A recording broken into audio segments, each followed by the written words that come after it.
Assalamualaikum warahmatullahi wabarakatuh. A'udzu billahi minasy syaithanir rajim. Bismillahirrahmanirrahim. Alladzina amanu wa tatma'innu qulubuhum bizikrillah. Ala bizikrillahi tatma'innul qulub. Alladzina amanu wa 'amilus solihati tuba lahum wa husnu ma'ab. Kadzalika arsalnaka fi ummatin qad khalat min qabliha umamun litatlu 'alaihimul ladzi أوحينا إليك وهم يكفرون بالرحمن قل هو ربي لا إله إلا هو عليه توكلت وإليه متاب صدق الله العظيم. Bismillahirrahmanirrahim. Assalamualaikum warahmatullahi wabarakatuh. Bismillahi walhamdulillah wassalatu wassalamu ala rasulillah wala haula wala quwata illa billah amma ba'du. Mari bersama-sama kita panjatkan puji dan syukur atas kehadirat Allah Subhanahu wa taala yang telah melimpahkan nikmat sehat kepada kita semua sehingga pada hari ini kita bisa kembali berkumpul, bersilaturahmi di acara ngopi, ngobrol perkara ilmu. Ngopi yuk. Pemirsa Sinpo TV dimanapun berada, tentu pada hari ini sudah ada bersama kita Bapak Ustadz Ahmad Haris Riswanto. Assalamualaikum Pak Ustadz. Waalaikumsalam warahmatullahi wabarakatuh. Gimana kabarnya Pak Ustadz? Alhamdulillah sehat, baik. Alhamdulillah baik. Nah, topik ngopi kita nih pemirsa pada hari ini yaitu bahagia dalam ibadah. Nah, gimana nih caranya meraihnya? Kita akan mendengarkan langsung. Silahkan Pak Ustadz. Assalamualaikum warahmatullahi wabarakatuh. Alhamdulillahi wahdah. Summassalatu wassalamu ala rasulillah wa ala alihi wa ashabihi wa man tabi'a rasydah amma ba'dah. Jamaah yang dimuliakan Allah dan juga pemirsa Sinpo TV dimanapun berada, semoga Allah selalu melimpahkan kebahagiaan untuk kita semuanya, amin ya rabbal alamin. Di kesempatan yang berbahagia ini obrolan kita tentang bahagia dalam ibadah. Salah satu doa andalan kita, dan doa ini dibaca di segala situasi pas. Orang lagi seneng, orang lagi susah, orang lagi lahiran, bahkan orang saat meninggal sakaratul maut, dibacakan doa ini. Rabbana atina fid dunya hasanah wa fil akhirati hasanah wa qina adzabannar. Inti dari doa ini adalah kita memohon kebaikan dan kebahagiaan di dunia dan akhirat. Lalu kebahagiaan itu apa? Kebahagiaan itu adalah suasana hati yang tentram, damai, dan tidak terpengaruh dari faktor eksternal. Itu bahagia. Kadang kita ini bahagia masih terpengaruh dari faktor eksternal. Faktor eksternal, faktor yang dari luar diri kita. Misal, ada orang mengira kalau dia banyak duit, maka dia akan bahagia. Sehingga mati-matian waktunya dari gelap sampai gelap lagi, ia curahkan hanya untuk nguber duit. Karena ia ngira dia akan bahagia dengan duit. Begitu dapat duit, ternyata belum bahagia juga. Akhirnya dia beralih, mungkin saya bahagia kalau saya punya kedudukan, punya pangkat, punya jabatan. Akhirnya duit yang ia dapat digunakan berbagai macam cara, kadang sampai menghalalkan yang haram, alias menghalalkan segala cara untuk memperoleh jabatan itu. Begitu dia udah memperoleh jabatan, ternyata enggak bahagia juga. Dia mengira, oh mungkin kalau jalan-jalan bahagia. Ngadain dah jalan-jalan. Bahagianya bentaran doang. Begitu pulang, tambah pusing. Capek-capek nyari duit dikumpulin buat jalan-jalan. Begitu pulang jalan-jalan, pusing. Lah lalu kebahagiaan yang hakiki itu ya seperti apa? Kebahagiaan seorang hamba, kita ini kan hamba Allah, itu akan benar-benar menjadi kebahagiaan yang hakiki apabila ada kedekatan khusus antara diri hamba kita ini dengan Sang Pencipta Allah Subhanahu wa Ta'ala. Kebahagiaan yang paling berbahagia adalah kebahagiaan ketika sudah bisa kita raih saat kita beribadah. Tapi jangan dibayangkan kalau ibadah itu hanya sholat, zakat, puasa, haji, ngaji, enggak. Semua aktivitas yang kita lakukan, selama aktivitas itu tidak menentang aturan syariat, kita niatkan ibadah, maka itu jadi ibadah. Kalau zaman dulu kan ada lagu Bu ya, masih ingat nggak Bu? Ya, kalau vokalis Marawis hafal dah pokoknya. Menuntut ilmu, mencari nafkah, makan, minum, tidur di rumah, semua menjadi ibadah dalam artian luas. Setiap yang kita lakukan, apapun yang kita lakukan asal tidak bertabrakan langsung dengan aturan syariat, itu disebut ibadah. Dan apabila kita menjalani itu dengan rasa bahagia, itulah kebahagiaan yang aslinya. Kira-kira ibu kalau lagi datang ke tempat taklim begini bahagia apa susah? Kok datangnya telat mulu?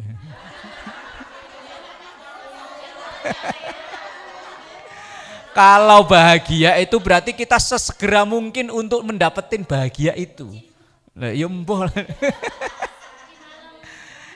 Lah itu ya terserah sampean ngatur waktunya bagaimana. Saya hanya bertanya, bahagia enggak ketika ngaji? Kok telat?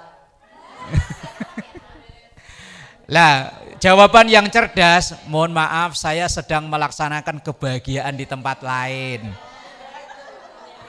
Nyiapin kelakatan anak mau sekolah, nyiapin keperluan suami mau berangkat kerja. Ini kebahagiaan di rumah. Setelah kebahagiaan saya di rumah selesai, saya akan melanjutkan kebahagiaan di majelis taklim. Lah kan gitu jawabannya. Lah, lah iya, bahagia. Lah lain halnya kalau orang menemukan kebahagiaan saat maksiat. Wah ini yang berbahaya.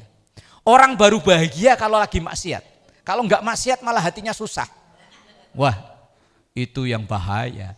Dan itu banyak kita jumpai, ada orang diajak ke masjid gelisah, pengennya keluar aja. Assalamualaikum, assalamualaikum, udah nyari tempat mana jalan keluar. Tapi begitu berada di tempat maksiat berjam-jam betah. Itu berarti udah ada yang konslet di hatinya. Lah kita tinggal ngukur kira-kira kita ini lebih betah di tempat ibadah apa tempat maksiat. Yang tahu jawaban ibu masing-masing. Saya nggak bisa menjas ibu bahwa ini enggak. Itu karena rasa bahagia itu adanya di sini. Di hati masing-masing. Walaupun mulut ketawa belum tentu hati bahagia. Ada orang yang menutupi penderitaan di depan orang kayaknya senyum bahagia, ternyata hatinya mender. Lah ya ibu di depan saya kayaknya ceria, bahagia. Ini apakah untuk menutupi penderitaan yang di rumah? Ya wallahu a'lam. Saya nggak tahu, yang merasakan ibu sendiri. Lah sekali lagi tadi saya sampaikan kebahagiaan tertinggi dari seorang hamba itu apabila sudah bisa merasakan kebahagiaan saat menjalani ibadah. Untuk lebih lanjut, selanjutnya di segmen berikutnya. Wallahu a'lam. bisawab. Baik, terima kasih Pak Ustadz. Usai jeda kita akan lanjut ngobrolnya terkait dengan bahagia dalam ibadah. Tetap di Ngopi Yuk.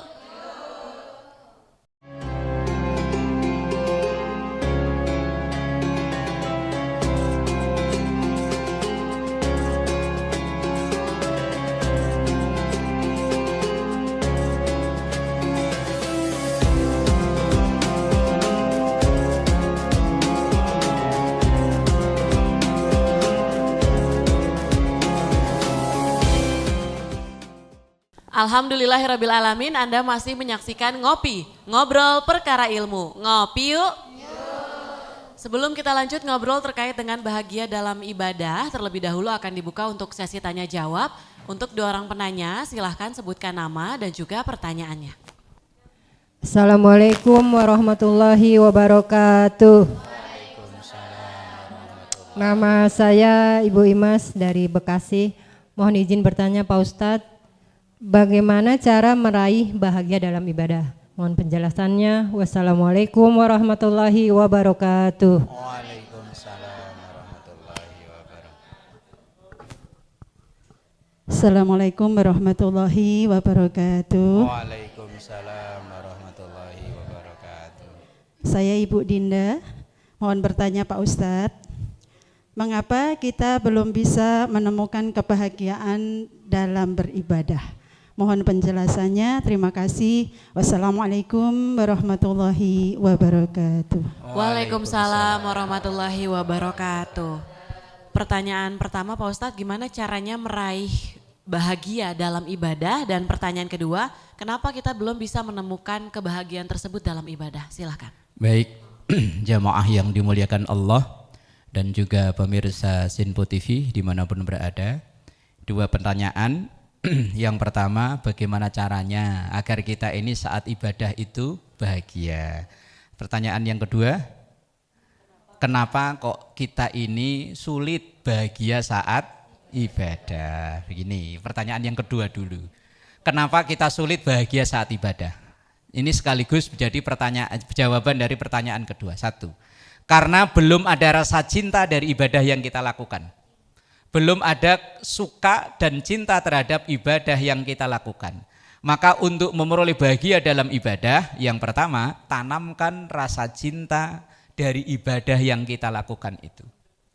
Sesuatu kalau kita udah demen, udah cinta, walaupun orang lain ngelihatnya kayaknya repot, susah, kita jalannya happy-happy aja, bahagia. Orang kalau lagi dulu, ya, ibu-ibu sama bapaknya dulu waktu belum resmi, ya, lagi apa namanya, demen-demenan, biar duduk di bawah pohon pisang banyak nyamuk. Bahagia aja. Kenapa bahagia? Karena di sebelahnya orang yang kita cintai ya. Ngobrol 2 jam itu perasaan baru 2 menit. Cepet amat udah jam 10, udah security udah muter aja nih hansip. Karena yang di samping kita, orang yang kita cinta. Kita kalau lagi cinta dengan ibadah yang kita cinta, misalnya puasa itu kayaknya berat ya. Jaga nggak makan nggak minum min tulu il fajri ila ghurubi syamsi, mulai dari terbit fajar sampai terbenam matahari 14 jam. Orang luar sana, orang yang nggak pernah puasa ngelihatnya, ya Allah, orang kok kuat ya nggak makan nggak minum, padahal minum segernya kayak gini. Siang-siang panas, makan yo sedepnya kayak begini. Orang puasa lihatnya menderita, tapi bagi orang yang cinta dengan puasa, kalau dia tidak puasa, justru malah ada yang hilang dari dirinya. Saya pernah bertemu dengan seseorang, karena awalnya didasari dengan satu kejadian, ia bernazar akan berpuasa sepanjang tahun, kecuali 5 hari dalam setahun. Idul Fitri, Idul Adha, Tasyrik, 11, 12, 13. Sepanjang tahun ia puasa. Sekali saja dia nggak puasa, merasakan tidak nyaman dalam dirinya. Orangnya masih muda. Kalau dilihat dari kerjaannya kerjaan berat. Jualan di pasar kan berat ya. Apalagi pasar tradisional kayak apa panasnya. Tapi dia menjalani puasa sepanjang tahun. Kenapa dia kuat? Karena cinta. Lah kita puasa asal udah jam 5, setengah 6 remote aja dipegangin. Mana nih yang maghrib duluan? Kita ngarep-ngarep cepet. Karena belum ada cinta. Sholat. Ibu kalau sholat taraweh, kira-kira di sinilah. Imamnya baru takbir kok bacanya begini. Allahu Akbar. Apa bayangan ibu? Kalau ibu suruh milih, pilih mundur apa ngelanjutin?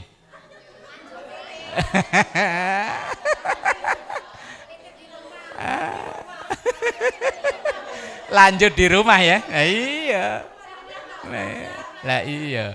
Karena belum ada cinta. Kalau udah merasakan cinta, orang ketika berada di Haromen, sholatnya itu rata-rata lama, tapi nggak kerasa lama karena ada rasa cinta.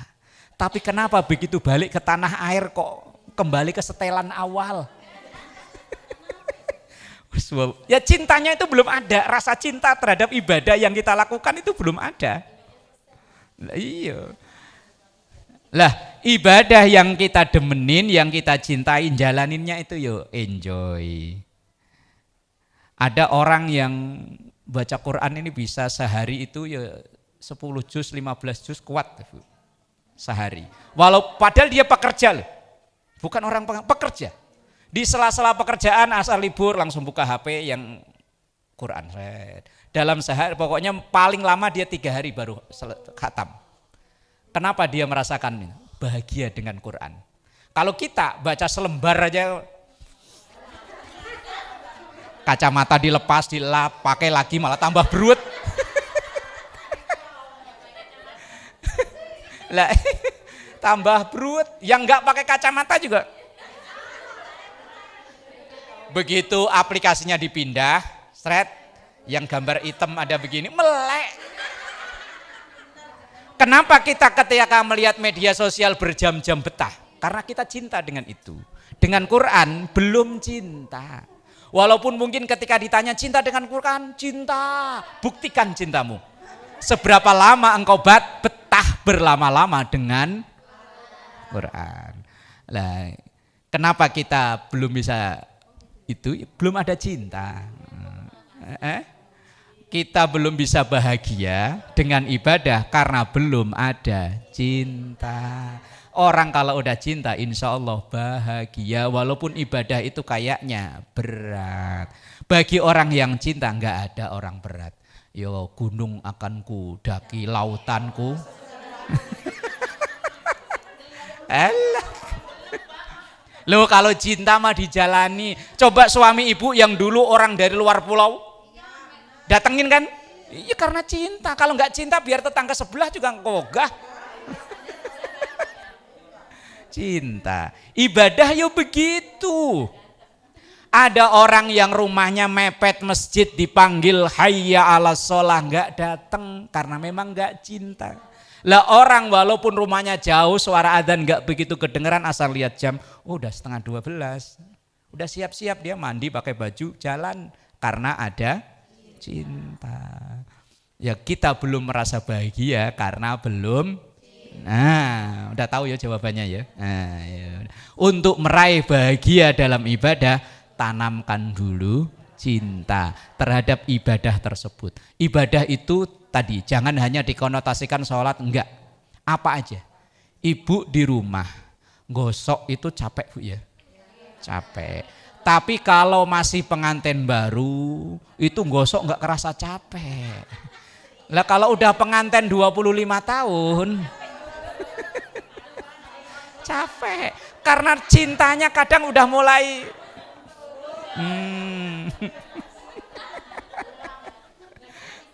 Satu. Yang kedua, baru satu loh tadi. Yang kedua. Tanamkan rasa syukur bisa menjalani itu. Betapa banyak orang di luar sana pengen tapi dia nggak mampu. Ada orang pengen puasa tapi dia nggak mampu puasa. Ada orang pengen hadir majelis taklim dia nggak mampu. Maka syukuri. Alhamdulillah, alhamdulillah. Bisa sedekah, alhamdulillah. Ini sedekah malah, ya Allah aturan buat beli seblak malah mengisi kotak amal. Insya Allah nanti dilanjut di segmen berikutnya. Wallahu a'lam bishawab. Baik, terima kasih Pak Ustadz. Nanti kita akan lanjut ngobrolnya terkait dengan bahagia dalam ibadah. Tetap di Ngopi Yuk.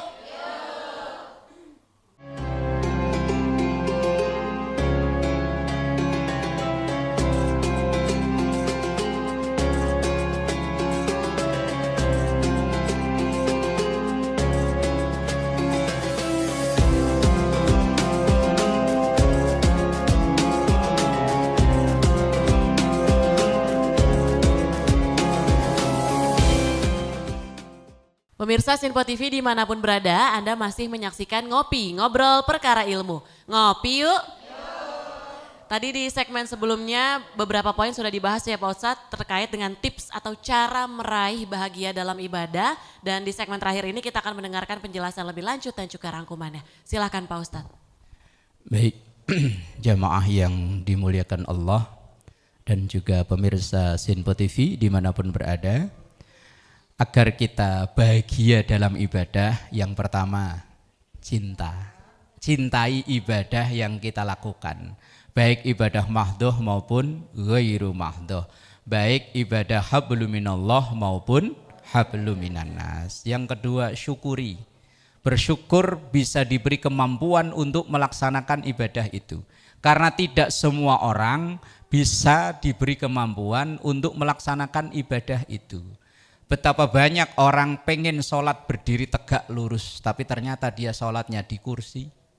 Maka alhamdulillah kita bisa sholat berdiri. Lah ini sholat berdiri asal imamnya waladhdallin amin amma yatasaalun. Waduh. Wah ternyata cuma 2 ayat langsung ruku. Syukuri. Kemudian yang kedua, ketiga, oh iya ketiga, maaf salah, berarti nyimak. Kalau saya 2 kok diem aja berarti enggak nyimak. Padahal memang aslinya saya lupa.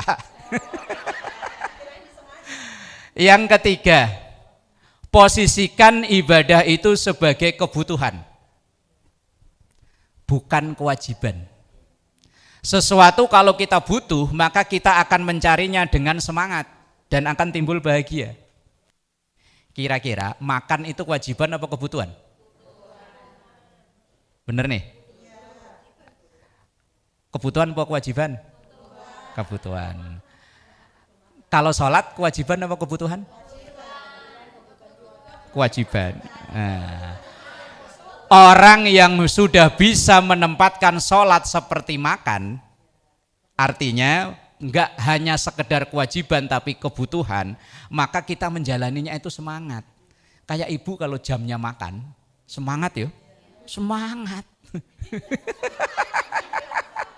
Lah iya, kalau jamnya makan semangat. Lah iya. Maka kita posisikan, kita tempatkan posisi sholat itu seperti makan. Biar ketika hayya 'alas shalah, langsung kayak misalnya kayak orang kerja di pabrik gitu ya, kan makannya diatur kan ya. Misalnya jam 12, semangat ya. Apa kira-kira enggak ntar saya makannya jam 3 aja gitu? Enggak kan? Iya. Lah ini kita sholat seringnya sampai dipanggil jam 12, datangnya jam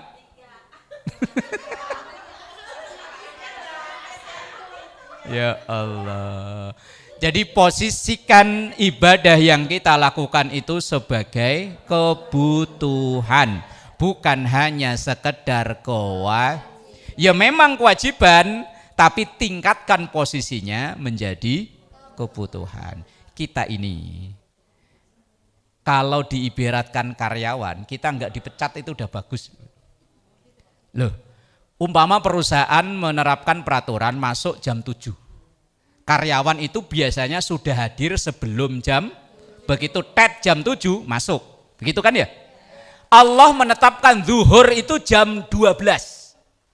Seharusnya kita datang sebelum jam, begitu jam 12 zuhur kita langsung. Lah ini jam 12 peraturannya, kita datang jam berapa? Lo umpama kita kerja di satu perusahaan, peraturan masuk jam 7 kok kita datang jam 9.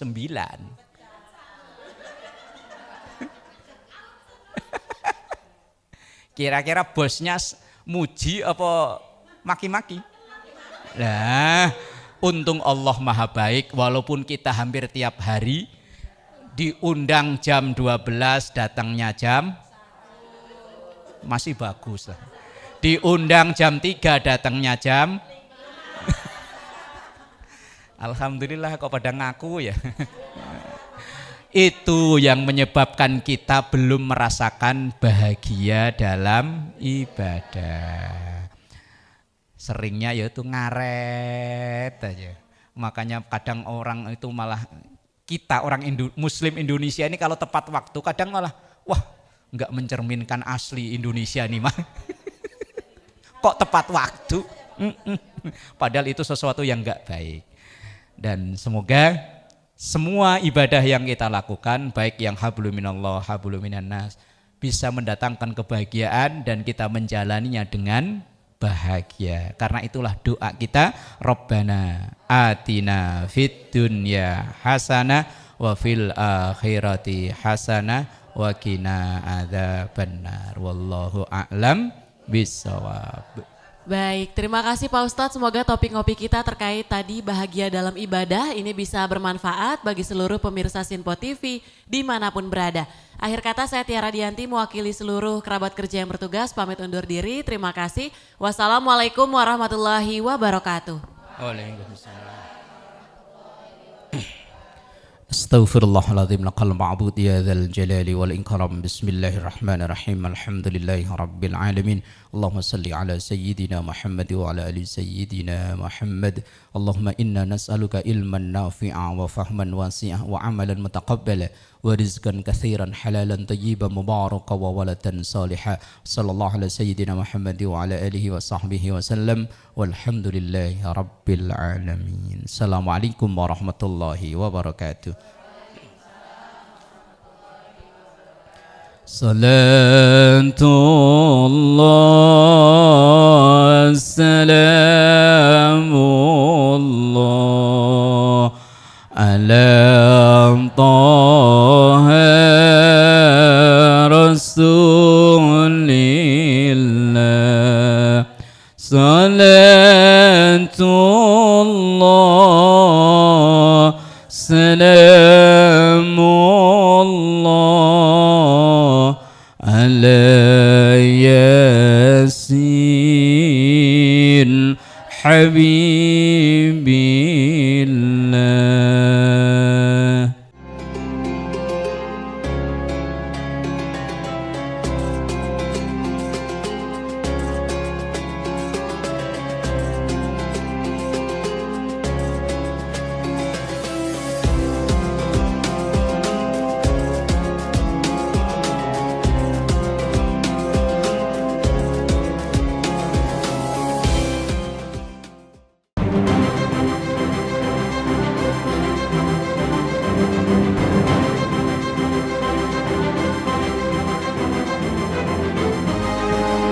Sinpo TV, News, Sport, Entertainment.